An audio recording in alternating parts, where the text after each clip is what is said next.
Alright, this is a requested problem from section 3.6 in my math lab.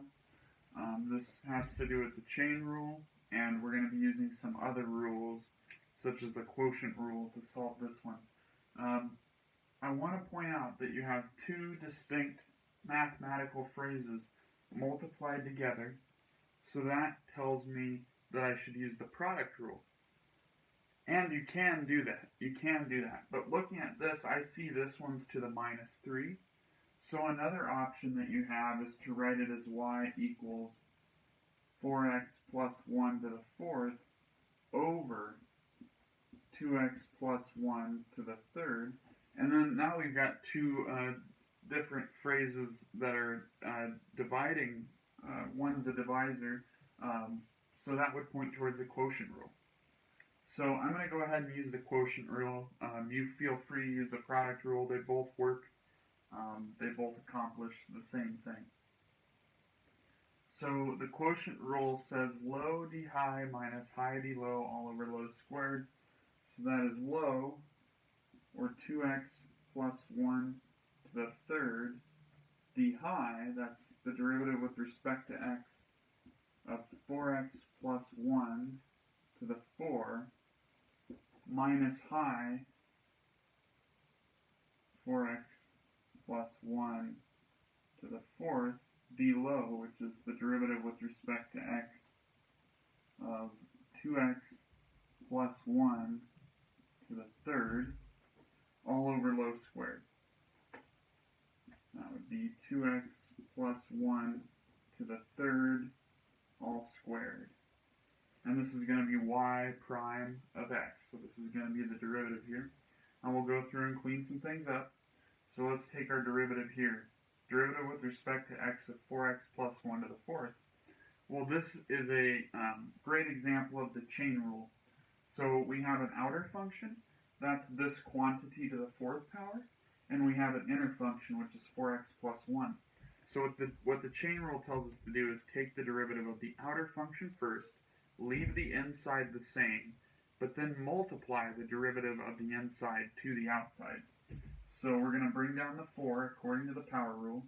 That's going to give us 4 times 4x plus 1. We subtract 1 from the power. We brought it down to the 3. And now we're going to multiply it by the derivative of the inner function. The derivative of 4x plus 1 is 4. And so we multiply everything by 4. We're still left over here with the 2x plus 1 to the 3. And then we'll go over here and deal with this derivative, which we've got a statement here, 4x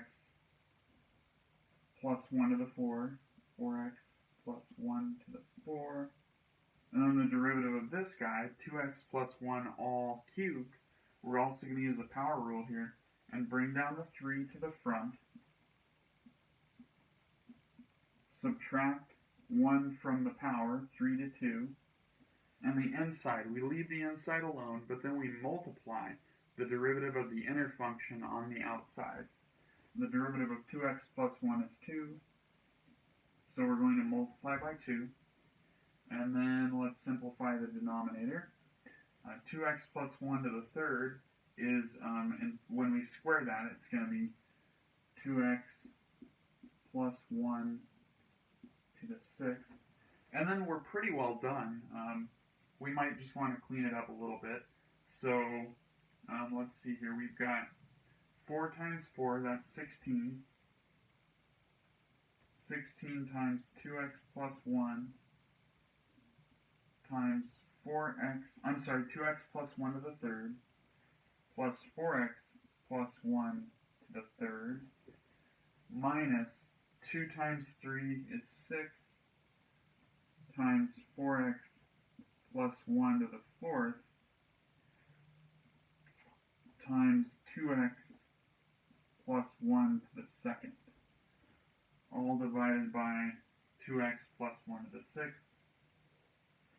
And at this point, you can honestly probably plug this in as the answer, and there probably wouldn't be any issues with it. There is a few further things we can do to simplify it. I'm sorry, this is not 2x plus 6, that's 2x plus 1 to the sixth. You'll notice we have three 2x plus 1's multiplied together here, two 2x plus 1's multiplied together there. If we were to split the denominator, remember we couldn't do this with only one side of this difference here, the subtraction. So the maximum 2x plus 1's that we can take out of the top is 2, because you can only take 2 out of this one, and because you can only take 2 out of this one, you can only take 2 out of that one. So, taking 2 out of there is going to make this 6 a 4. It's going to get rid of that 2 entirely. As a matter of fact, it's going to cancel the whole 2x to the 1 entirely. And then this one will cancel to just a first power, because we took 2 out of everything. We took 2 out of 3 is 1, 2 out of 2 is 0, 2 out of 6 is 4. And so what we're left with is 16, 2x plus 1. And I'm sorry, I did that on the wrong one as well. It's the 2x plus 1 over here that gets canceled to a 1. So 2x plus 1 to the 1, 4x plus 1 to the third, minus 6 times 4x plus 1, all over 2x plus 1 to the fourth. And that is y prime, or dy dx. So that's our derivative for this problem. Hopefully this was helpful.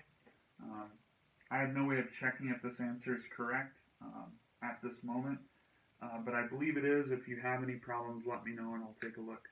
Thanks. Bye.